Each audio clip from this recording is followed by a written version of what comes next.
Hello girls, good morning.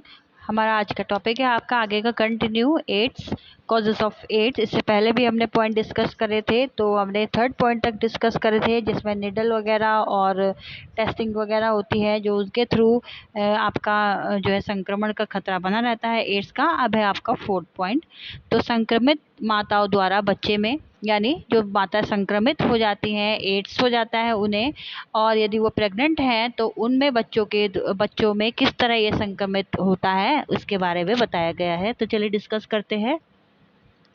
Ads ग्रस्त बच्चों में अधिकतर ऐसे बच्चे होते हैं जिन्हें यह संक्रमण अपनी माताएं द्वारा मिलता है। मतलब आजकल छोटे छोटे बच्चों में भी एड्स फैला हुआ होता है, तो वो जरूरी नहीं है कि यौन संबंध के द्वारा ही होता है। जैसे मैंने आपको पहले भी पॉइंट्स बताए हैं कि एड्स जरूरी नहीं है कि सिर्फ यौन संबंध के द्वारा ही फैलता है, अनेक कारण भी हो जाते हैं। तो जैसे माता से बच्चे को ये मिलता है, क्योंकि जब घर में पल रहा होता है शिशु, मोस्टली जो आपका एड्स होता है, जो आपकी ब्लड वेसल्स होती है उन पे ये अटैक करता है, जिससे कि और जो बच्चा माँ के गर्भ में होता है वो आपके जो है ब्लड के थ्रू ही उसकी जो पालन पोषण होता है। इसलिए जो आपका बच्चा है वो भी इस बीमारी से संक्रमित हो जाता है। एड्स विषाणुग्रस्त माता के बच्चों में संक्रमण की संभावना लगभग 30 से 50% तक होती है।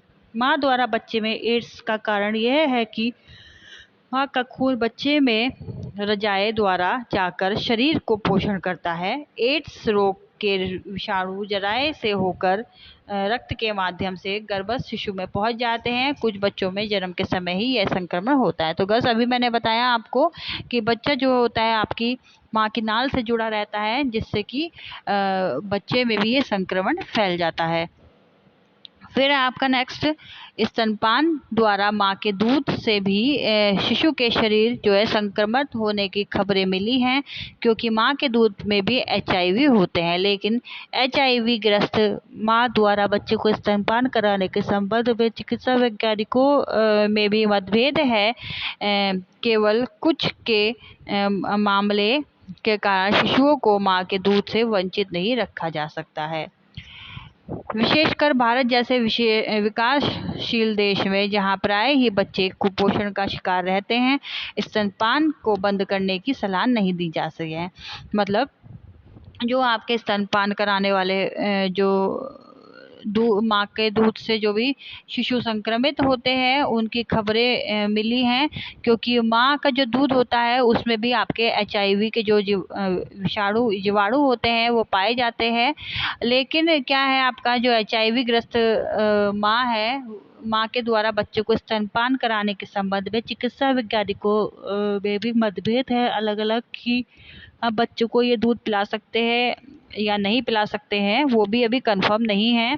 केवल कुछ के मामले में ही क्या है, शिशुओं को माँ के दूध से वंचित नहीं रखा जा सकता, क्योंकि कुछ बच्चों को ये जब एक बार परीक्षण हुआ था तो कुछ के मामले में ये देखा गया था कि कुछ को तो ये रोग इस तरीके से फैल गया था दूध पीने से, और कुछ को नहीं फैला था। फिर आपका फिफ्थ पॉइंट, अन्य साधनों द्वारा एड्स संक्रमण फैलाने वाले अन्य आधन की जगह गर्ल्स यहाँ पे साधन है, टाइपिंग मिस्टेक है। आमतौर पर अन्य साधन है, आमतौर पर जनसाधारण को इनकी जानकारी नहीं है, इसलिए यहाँ बहुत से ऐसे कारण का वर्णन नहीं किया जाएगा जिनसे रोग का संक्रमण ज़्यादा तो नहीं होता, लेकिन इसे जानना अत्यंत आवश्यक है। विविध सरकारी एवं निजी अस्पतालों, दवाखानों, प्रसूति गृहों, शल्य गृहों इत्यादि में भी संक्रमण फैलने का डर रहता है। मतलब जहाँ भी जो भी निजी अस्पताल होते हैं, जहाँ डिलीवरी होती है, दवाखाने होते हैं, प्रसूति गृह होते हैं, शल्य चिकित्सा गृह होते हैं, वहाँ पर भी इस संक्रमण का फैलने का डर रहता है, यदि वहाँ पर्याप्त सफाई और जीवाणु रहित प्रक्रियाओं का ध्यान न रखा जाए। दूषित उपकरणों, औजार, इंजेक्शन द्वारा भी यह संक्रमण एक व्यक्ति से दूसरे व्यक्ति तक पहुंच सकता है। गर्ल्स, मैंने पहले भी बताया था आपको जब हमने पढ़ा था कि एड्स क्या होता है, तो एड्स जो है आपका जो औजार होते हैं, उपकरण होते हैं, या इंजेक्शन होते हैं, या शेविंग मशीन होती है, ब्लेड हो गया आपका, इसके द्वारा भी जो है ये संक्रमण फैल जाता है। यदि किसी एचआईवी संक्रमित मरीज को इंजेक्शन दिया गया भूलवश वही सुई आपका के बगैर ठीक से उबाले अन्य रोगी को लगा दी जाए तो उसे भी संक्रमण लग जाता है। मतलब गस अगर कोई व्यक्ति HIV है और यदि वो सुई एक दूसरे रोगी को लगा दिया जाए जो कि HIV ग्रस्त नहीं है, तो उसके जो कीटाणु हैं जो HIV के, वो जो है दूसरे मनुष्य को भी लग जाएंगे। HIV यानी एड्स की रोकथाम या बचाव के उपाय, प्रिवेंशन ऑफ HIV एड्स। क्योंकि एड्स अथवा HIV संक्रमण का अभी तक कोई असरकारक इलाज नहीं ढूंढा जा सकता है, इसलिए एकमात्र तरीका बचाव ही है। जो लोग इस भयंकर बीमारी से सुरक्षित रख सकता है। वैसे भी एक कहावत है, इलाज से बेहतर बचाव है।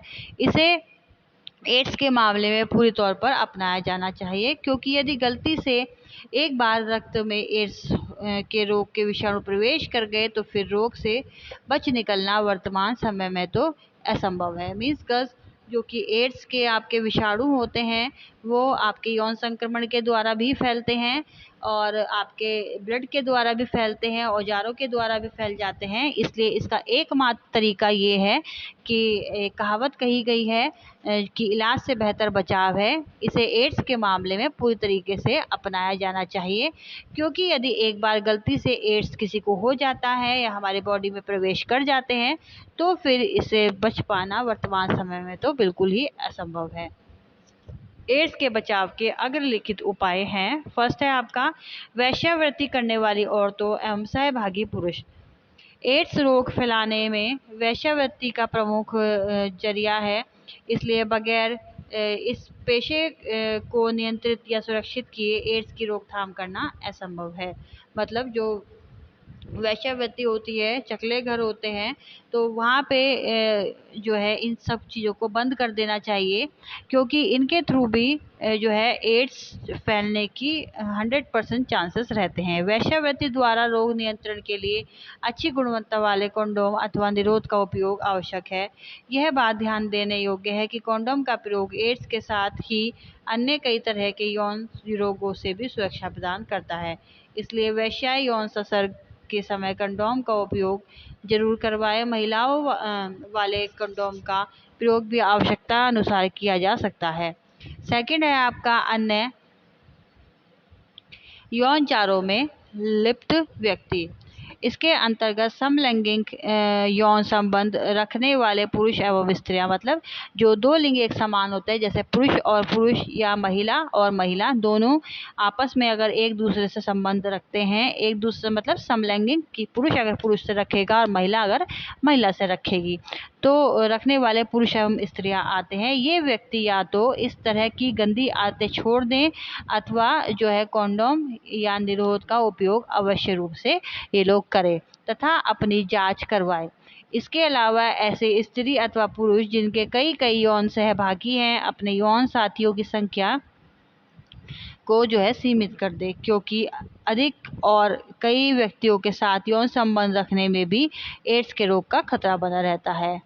तो बस ये थी आज की आपकी वीडियो। अगर इस वीडियो में कुछ नहीं समझ में आ रहा है आपको तो आप जूम मीटिंग में डिस्कस कर सकते हैं, या कोई परेशानी हो तो आप और मुझसे डिस्कस कर सकते हैं। गस आप लोग जो है आके एक दिन मेरे से फ़ाइल ले जाइए, अपनी माइक्रोबायोलॉजी की फ़ाइल बना दीजिए और मैं जो प्रैक्टिकल है आपका माइक्रोबायोलॉजी का ऑनलाइन ही आपको करके भेजूँगी।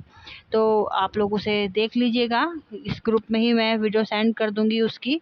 तो सब लोग बच्चे देख लीजिएगा कि किस तरीके से जो है आपका कल्टीवेशन होता है माइक्रो ऑर्गेनिज्म का, और आप एग्ज़ाम के लिए अपने प्रिपेयर रहे। मोस्ट ऑफ प्रोबेबली अगर कुछ आगे चलकर नहीं लॉकडाउन लगा, थर्ड स्टेज नहीं आई, तो आप लोगों के एग्ज़ाम भी जहाँ तक है हो जाएंगे जल्द से जल्द। सो गर्ल्स, इसी के साथ हमारी वीडियो यहीं ख़त्म होती है।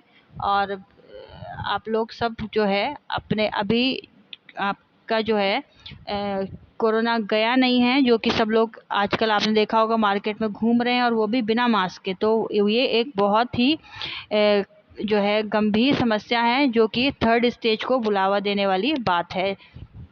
तो बस आप लोग अपने घर में और आस पड़ोस के बच्चों चाहे बड़े हों उन सबको समझाइए कि अभी बचाव ही, अभी जैसे इसमें कहा गया था कि आपका जो है जो बचाव ही क्या है,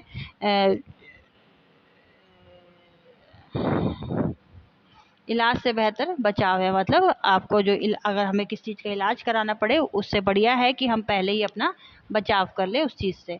तो girls take care, bye bye.